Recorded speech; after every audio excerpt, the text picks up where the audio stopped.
하나님의 섭리라고 하는 것은 참 오묘합니다.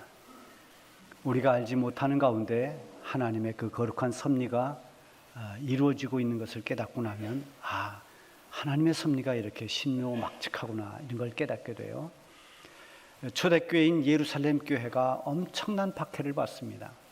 그 박해를 견딜 수가 없어서 예수 믿는 그 성도들이 다 집을 두고 떠납니다.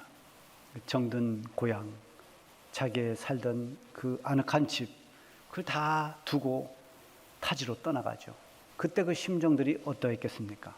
왜 우리가 이렇게 박해를 받을까? 왜 이런 환난을 우리가 만나야 되는 걸까? 그러면서 떠났을 것입니다.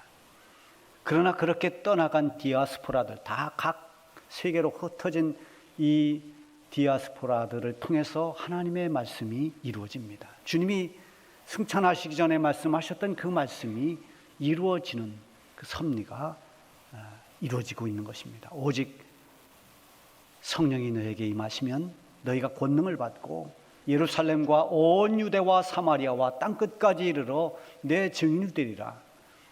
예루살렘 안에만 있어서는 땅끝까지 이르러 증인이 될 수가 없습니다. 그 박해를 통해서 예수 믿는 사람들이 다 각지로 흩어졌습니다. 이렇게 흩어진 사람들 가운데 예루살렘에서 멀리 떨어진 안디옥이라고 하는 곳에 흩어진 사람들이 모였습니다. 거기에 모인 사람들이 열심히 하나님께 예배를 드리면서 자연스럽게 거기에 안디옥 교회가 세워지게 되죠.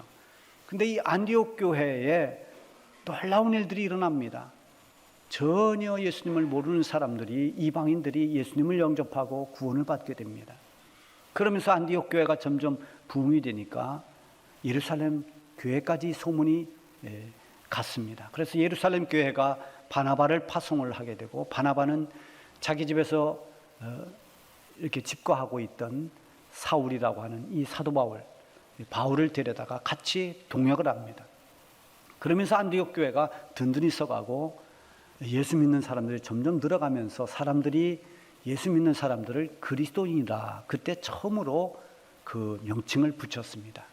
그리스도인들, 그리스도 대신 예수님을 따르는 사람들이라 해서 그리스도인이라 이렇게 불렀어요. 그때 그렇게 처음 불렀던 그리스도인이 지금까지도 계속해서 그리스도인이라는 그런 호칭을 합니다. 예수 믿는 사람들을 그리스도인이라 말하는데요, 또 다른 우리가 교회에서 보통 부르는 것은 성도라고 부릅니다. 그리스도인, 성도, 이것은 물론 조금 차이는 있지만 의미는 같습니다.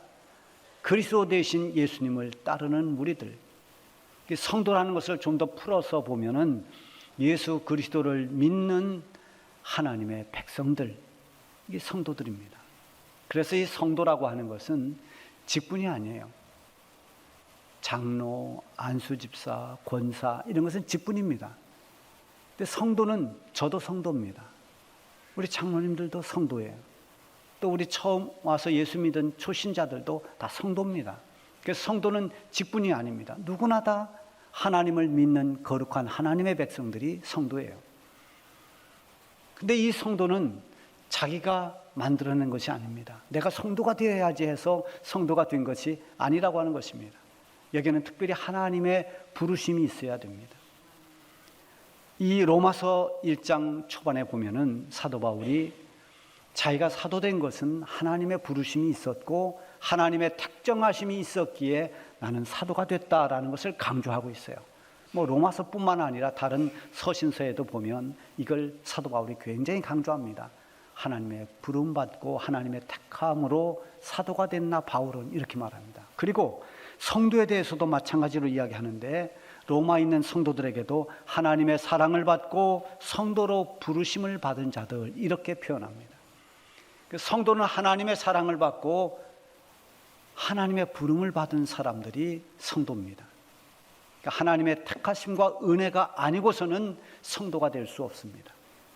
여러분들이 거룩한 하나님의 백성이라고 하는 성도가 되었다는 것은 하나님의 특별하신 은혜를 힘입은 것입니다. 성도는 참으로 복 있는 사람들입니다. 그런데 성도가 되었지만 성도답게 살지를 못하고 하나님의 뜻에 어긋나게 사는 사람도 있을 수 있고, 또 정말 성도로서 성도의 본분을 잘 하면서 하나님을 기쁘시게 하는 그런 성도들도 있을 것입니다. 이것은 하나님께서 해주시는 것이 아니고 자기의 몫입니다. 내가 어떻게 신앙생활을 할 것인가, 내가 성도로서의 삶을 어떻게 살아낼 것인가 하는 것은 내 몫입니다. 성도로서의 삶을 어떻게 사느냐와 아주 밀접한 관계가 된 것은 교회 생활입니다. 그래서 교회 생활에 있어서 나는 어떤 영향을 받고 어떤 영향을 주는가, 이게 굉장히 중요한 것이죠. 바울은 이 로마에 있는 교회의 성도들을 보기를 굉장히 원했습니다.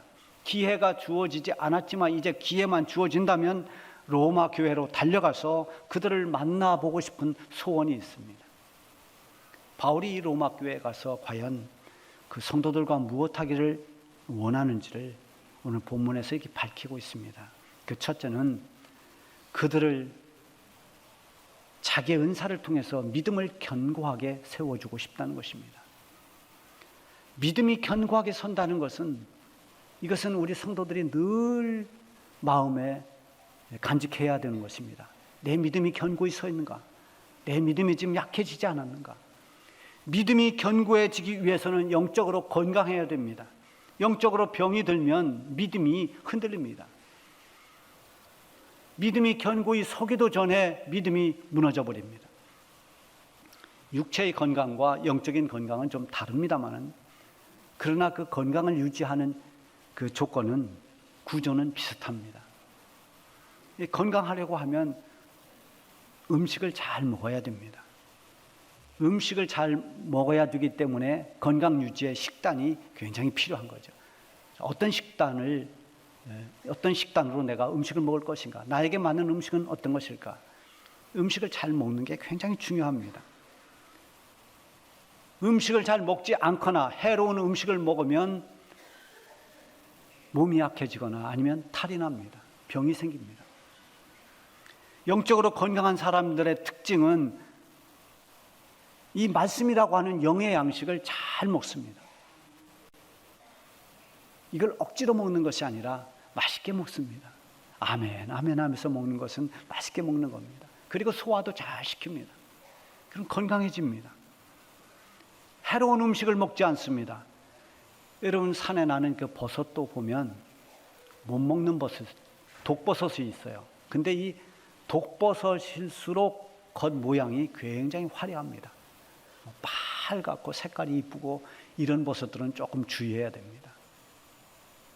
이런 잘못된 먹지 못할 버섯을 먹으면 크게 탈이 나거나 아니면 심지어 생명을 잃어버리는 경우도 생겨요. 우리가 하나님의 말씀이라고 하는 영의 양식을 먹을 때도 잘 가려 먹어야 됩니다. 지금 이단들이 얼마나 많은지 모릅니다. 우리의 영혼을 파괴시키는, 잘못 이단에 빠지면 평생 동안 엉뚱한 곳에서 고생합니다. 이 미혹에 빠질 때 대개 성경 공부부터 시작하는 경우가 많아요. 어디에 아주 신령한 그런 전사님이 계시는데, 아니면 저 선교사로 갔다 오신 선교사님이 영안이 밝아서 얼마나 영적으로 그렇게 신령한지 성경 공부를 해보면 교회에서 듣지 못했던 그런 아주 기가 막힌 성경 공부를 한다 하면서 데려갑니다. 여러분, 그런데 대부분이 가정집에 사는, 그룹으로 모여서 어딘가 이렇게 모여 사는 성경 공부들이 대부분 이단들이 하는 그런 성경 공부가 허다합니다. 잘못된 양식을 먹으면 안 됩니다. 영적으로 병이 납니다. 탈이 생깁니다. 영적 양식인 하나님의 말씀을 잘 먹어서 건강을 유지해야 됩니다. 그리고 두 번째, 건강하려면 스트레스를 많이 좀 줄여야 됩니다. 이 현대병은 스트레스와 굉장히 많은 관련이 있죠. 이 스트레스는 아주 심한 정신적인 압박, 고통 이런 건데요. 이 스트레스가 여러 가지 이유로 오긴 합니다만 사람들의 관계에서 오는 스트레스가 참 많습니다. 그래서 나를 너무 힘들게 하는 사람, 또 만나고 싶지 않은 사람, 그런데 어쩔 수 없이 만나야 될 때 이게 스트레스가 막 쌓입니다. 직장 상사 또는 직장 동료 뭐 등등, 심지어 가족일 경우도 있습니다. 신앙생활에서 이 스트레스가 관계에서 옵니다. 예수님 때문에 스트레스가 오는 게 아니라 같이 함께 신앙생활하는 성도들끼리 스트레스가 될 수 있습니다. 만나면 은혜가 되고, 만나면 기쁘고, 또 만나면 힘이 되는 그런 사람이 있어요. 신앙적으로 격려가 되고 위로가 되고. 그런가 하면 만나면 뭔가 늘 불평을 털어놓고 남을 험담하고 비난하고 이러면 마음이 편치 않습니다. 신앙적으로도 스트레스를 계속 받습니다. 불평하는 사람과 함께 있으면 마음이 편치 않은데 자꾸 그렇게 함께 있다 보면 어느새 내 입에서도 그런 불평이 쏟아집니다. 이게 전이가 됩니다. 그래서 믿음이 좋은 사람들과 교제하는 것, 이것도 신앙의 지혜고 신앙의 건강을 유지하는 하나의 비결이라고 할 수가 있습니다. 그리고 세 번째는 건강하려면 운동을 해야 됩니다. 운동하지 않고 건강 유지하기가 쉽지 않아요. 젊었을 때는 이게 어느 정도 가능한데 나이가 들어가면 갈수록 가만히 있어도 저절로 건강하다, 그렇게 될 수가 없습니다. 활동을 해야 됩니다. 잘 먹는 것도 중요하지만 열심히 몸을 움직여야 됩니다. 활동을 해야 됩니다. 숨쉬기 운동만 해서는 건강을 유지하기가 어렵습니다. 여러분, 신앙생활도 건강해지고 성숙해지려고 하면 하나님의 일을 해야 됩니다. 자기 달란트를 받은 대로 열심히 봉사하고 전도도 하고 교회 행사에 참여하기도 하고 또 성도로서의 여러 가지 활동을 하면서 믿음을 강건하게 키워나가야 됩니다. 아무것도 하지 않고 숨어 있거나 일을 피하면 아무 일도 생기지는 않지만 건강을 유지하기가 어렵습니다. 하나님의 일을 하면서 영적인 근력을 키워야 됩니다. 때로는 참고 견뎌내는 인내 훈련도 하고, 때로는 어려운 문제들을 기도하면서 극복해내기도 하고, 그러면서 믿음은 점점 더 강건해지는 것입니다. 이렇게 영적으로 건강하면 쉽게 무너지지를 않습니다. 신앙이 견고해집니다. 그래서 핍박이 오거나 어떤 고난이 와도 흔들림이 없습니다. 우리 성도들 가운데도 보면 정말 원치 않는 고난이 찾아올 때가 있어요. 저도 안타까움으로 같이 기도하고 그러는데, 고난이 오면 두 종류입니다. 한 부류는 그냥 낙심합니다. 그리고 모든 걸 회의적으로 생각합니다. 왜 하고 많은 사람 중에 나한테 이런 일이 왔나? 그러면서 계속 회의하고 점점 신앙생활을 게을리하고 멀리합니다. 그런가 하면 어떤 사람은 고난이 찾아왔는데 더 하나님을 의지합니다. 더 주님께로 바짝 다가섭니다. 전에 체험하지 못했던 하나님과의 교제가 더 깊어집니다. 마음이 담대해지고 평안을 얻습니다. 이건 설명이 안 되는 거 아니겠습니까? 이런 믿음이 견고해지면 어떤 시련과 환난이 와도 다 이겨낼 수 있습니다. 사도 바울은 로마 교회에 있는 성도들에게 가서 자기가 받은 은사를 통해서 이렇게 잘 세워주기를 원했던 것입니다. 그리고 두 번째는 서로 피차 안위함을 얻기 위해서라고 했습니다. 12절에 보면 이는 곧 내가 너희 가운데에서 너희와 나의 믿음으로 말미암아 피차 안위함을 얻게 하려 함이라. 바울은 기질적으로 굉장히 강한 사람입니다. 원래 기질이 강하니까 예수 믿기 전에도 예수 믿는 사람들을 집에까지 들어가서 체포해서 넘겨주는 그런 아주 지독한 핍박자였습니다. 예수님 만나고서 변화되니까 어떤 상황에서도 복음을 전하는데 굴하지 않습니다. 그렇게 강한 사람입니다. 적극적인 사람입니다. 그럼에도 불구하고 이 사도 바울도 인간의 한계를 뛰어넘을 수는 없는 것입니다. 때로는 그에게도 외로움이 찾아왔을 것입니다. 말할 수 없는 외로움이 그를 괴롭혔습니다. 때로는 걱정과 두려움도 긴장도 그에게 있었을 것입니다. 그럴 때 사도 바울도 누군가의 위로가 필요했습니다. 안위를 얻고 싶을 때가 있습니다. 이것은 누구에게나 마찬가지입니다. 바울은 물론 하나님 앞에 기도하면서 하나님이 주시는 위로를 받았습니다. 하나님이 주시는 그 위로가 큰 힘이 되었을 것입니다. 그러나 하나님께서는 사람을 통해서도 위로를 해주십니다. 사람을 통해서도 안위의 그런 은혜를 베풀어 주십니다. 로마서 마지막 장에 가면은 사도 바울이 여러 사람의 이름을 거기다 쭉 기록해 놓았어요. 근데 그 사람들이 다 사도 바울의 위로가 되었던, 격려가 되었던 그런 동역자들의 이름입니다. 거기에 보면 목숨까지도 내줄 만큼 그렇게 힘이 되어 주었던 브리스길라, 아굴라 같은 부부, 그리고 아시아에서 첫 열매를 거둘 수 있었던 에베네도, 또 마리아, 그런가 하면 안드로니고, 유니아, 암볼리아, 우리가 잘 아는 디모데, 더디오, 가이오, 이런 사람들이 다 사도 바울의 정말 좋은 동역자들이고 바울에게 위로와 격려가 됐던 그런 사람들입니다. 바울은 로마 교회 성도들과 피차 안위함을 얻기 원했습니다.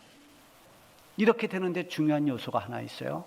그것은 12절에 나와 있는 것처럼 너희와 나의 믿음으로 말미암아.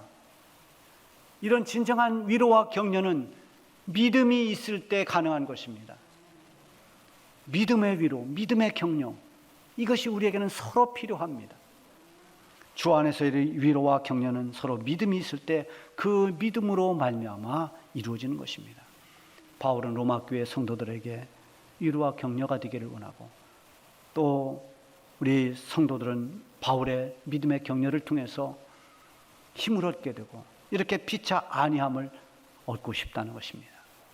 그리고 세 번째는 로마 교회 성도들의 믿음의 열매를 맺게 하기 위함이라고 했습니다. 하나님께서 우리에게 기대하시는 것, 이것은 우리에게 열리는 믿음의 열매입니다. 열매를 맺으려면 많은 시련을 견뎌내야 됩니다. 때로는 가뭄을 이겨내야 되고, 때로는 강한 바람과 폭우도 견뎌내야 됩니다. 그런 모든 과정을 거치면서 조금씩 성장하고 성숙해서 비로소 열매를 맺게 되는 것입니다. 한순간에 맺는 열매는 없습니다. 많은 과정을 거치면서 단련해야 됩니다. 믿음도 열매를 맺기 위해서는 많은 연단과 훈련이 필요합니다. 그 과정을 거쳐야 됩니다. 열악한 조건에서도 잘 견뎌내고 극복하는 것이 성장하는 것입니다. 그렇게 성장하고 나면 결실이 있습니다.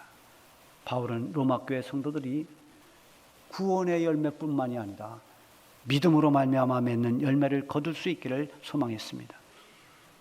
이렇게 바울은 로마에 가서 성도들을 견고하게 세워주고, 또 피차간에 서로 안위를 얻고, 그리고 로마 교회 성도들이 열매를 맺을 수 있게 하려고 로마에 가기를 원했습니다. 그러나 바울이 정말 로마에 가기를 그토록 간절히 원했던 가장 중요한 이유는 그들에게 복음을 전하기 위해서입니다. 그는 예수 그리스도 때문에, 그 복음 때문에 거듭난 사람입니다. 복음으로 말미암아서 구원을 받았고 택함받아 사도가 됐습니다. 그래서 모든 사람들에게 복음을 전해야 할 빚진 자의 심정을 그는 가지고 있습니다. 나는 유대인이든 헬라인이든 택한 사람이든 이방 사람이든 다 내가 복음 전해야 할 그런 빚진 자다라고 말합니다. 로마에 가려고 하는 것도 당시의 세계 중심이라고 했던 그 로마에 가서 복음을 전함으로 인해서 그 복음이 온 세상으로 퍼져나가기를, 전파되기를 원했던 것입니다. 바울이 그토록 전하고 싶었던 복음, 그 복음이 무엇이냐 하는 것을 16절, 17절에서 말해주고 있습니다.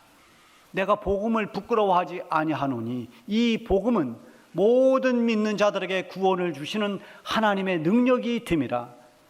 먼저는 유대인에게요, 그리고 헬라인에게로다.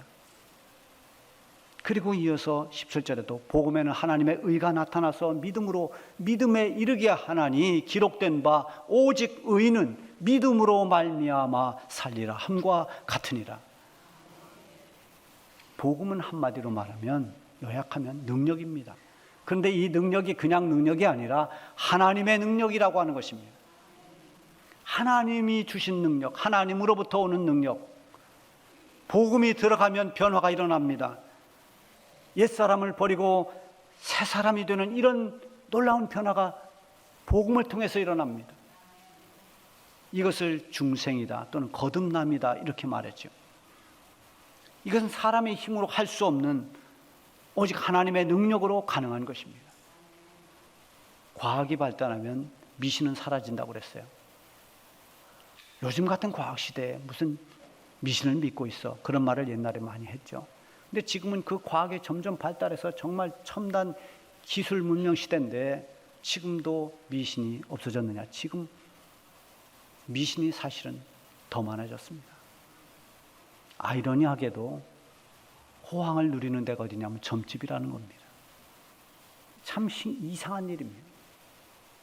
우상숭배가 없어진 것 같지만 교묘한 우상숭배, 그것은 이 현대사회도 더 복잡하고 많아졌습니다. 더 심해지고 있습니다. 하나님 아닌 것을 하나님의 자리에 놓고 있는 것들이 얼마나 많습니까? 사람도 하나님처럼 여기면 우상이 돼버리면 성을 앞에 따서 무슨 하나님, 무슨 느님 이렇게 붙입니다. 아무나 하나님이 되려고 하는, 이제는 기계가 하나님을 대신하려고도 합니다. 사람의 심성도 점점 강박해지고 있습니다. 여러 가지 법을 만들고 제도를 아무리 시행해도 사람이 가지고 있는 근본적인 욕심과 죄성을 바꾸기에는 한계가 있습니다. 옛사람을 버리고 새사람을 입기에는 사람의 힘으로는 안 되는 것입니다. 뉴질랜드에 가면 거기 밀포드 사운드라고 하는 아주 세계적으로 유명한 관광지가 있는데요. 거기 굉장히 경치가 아름답고 물도 많고 숲이 우거졌습니다. 그런 아름다운 자연 환경을 보존하려고 길도 확장하지 않습니다. 연간 강우량이 굉장히 많아서 거기는 나무들이 잘 자랍니다. 숲이 울창한데요. 그래서 이렇게 언뜻 보면 그 숲 안으로 들어가면 뱀이 우글우글 할 것 같습니다. 그런데 거기에 뱀이 없다는 겁니다. 왜 뱀이 없느냐? 뱀이 유입되지 않은 이유도 있지만 그곳의 그 토양이 유황이 많다는 겁니다. 유황이 많으니까 뱀이 살 수가 없다는 거예요. 유황이 있으면 뱀들이 싫어서 도망가거나 거기 살 수 없다고 해요. 이런 복음이 들어가면 우상숭배와 죄에 찌들렸던 옛사람이 물러갑니다. 새로운 변화가 일어납니다. 복음이 들어가면 어둠의 세력은 무너지는 것입니다. 복음을 통한 소망의 빛이 비춰지고 구원의 문이 활짝 열리는 것입니다. 복음이 하나님의 능력이라고 하는 것은 이 복음을 듣고 믿는 사람들에게 구원이 주어지기 때문입니다. 구원은 사람의 능력으로 불가능한 것입니다. 구원을 주시는 분은 오직 여호와 하나님이십니다. 하나님께서 사람을 구원하실 때 사람의 행위로 하지 않습니다. 그 사람이 얼마나 착하게 살았느냐, 그 사람의 좋은 일을 얼마나 많이 했느냐, 그 사람 양심이 얼마나 바른 사람이냐, 이런 사람이 어떤 행위에 기준점이 있지 않다는 것입니다. 사람의 선함과 그렇지 않으면 저울에 되면 거기서 거긴 그 무게가 있기만도 못하다는 것입니다. 별 차이가 없다는 거예요. 아무리 의인인 척해도 그 의로 구원을 받을 수가 없습니다. 그래서 갈라디아서 2장 16절에도 보면 율법의 행위로서는 의롭다함을 얻을 육체가 없느니라. 여기서 의롭다는 것은 구원을 받을 만한 의를 말하는 것입니다. 자, 그런데 17절에 보면 복음에는 하나님의 의가 나타나서 이 의가 바로 구원을 받을 수 있는 의입니다. 하나님이 인정해 주시는 의라고 하는 것입니다. 복음에는 하나님의 의가 나타납니다. 그래서 믿음으로 말미암아 의롭다함을 얻는 것입니다. 이 의롭다함을 얻었다는 것은 다른 말로 말하면 구원을 받았다는 거예요. 믿음으로 말미암아 의롭다고 칭함을 받아서 우리는 본래 죄인인데 복음을 통해서 우리가 믿음을 갖게 되면 그 믿음으로 말미암아 의롭게 됩니다. 믿음으로 말미암아 구원을 받습니다. 어느 누구라도 복음을 듣고 예수님을 믿는 사람은 구원을 받는 것입니다. 어떤 인간적 노력이나 율법적인 선행이나 그 무엇으로도 얻을 수 없는 이 구원을 복음을 통해서 구원을 얻게 되니 이것이 바로 하나님의 능력이라고 하는 것입니다. 복음은 모든 믿는 자들에게 주시는 하나님의 능력, 복음은 모든 믿는 자들에게 구원을 주시는 하나님의 능력입니다. 바울은 복음의 빚진 자의 심정을 가지고 이 복음을 전하는 일에 자기 목숨도 아까워하지 않았습니다. 다음 주일은 우리 교회 복음 축제와 추수감사절입니다. 여러분의 감사의 1순위는 무엇입니까? 구원받은 은혜야말로 감사 1순위인 것입니다. 구원받은 성도들은 복음에 빚진 사람들입니다. 복음을 전할 책임이 있습니다. 하나님의 능력인 이 복음을 부끄러워하지 말고 담대하게 복음을 전해서 많은 영혼들이 하나님 품에 돌아와 구원받는 이런 역사들이 일어나기를 바랍니다.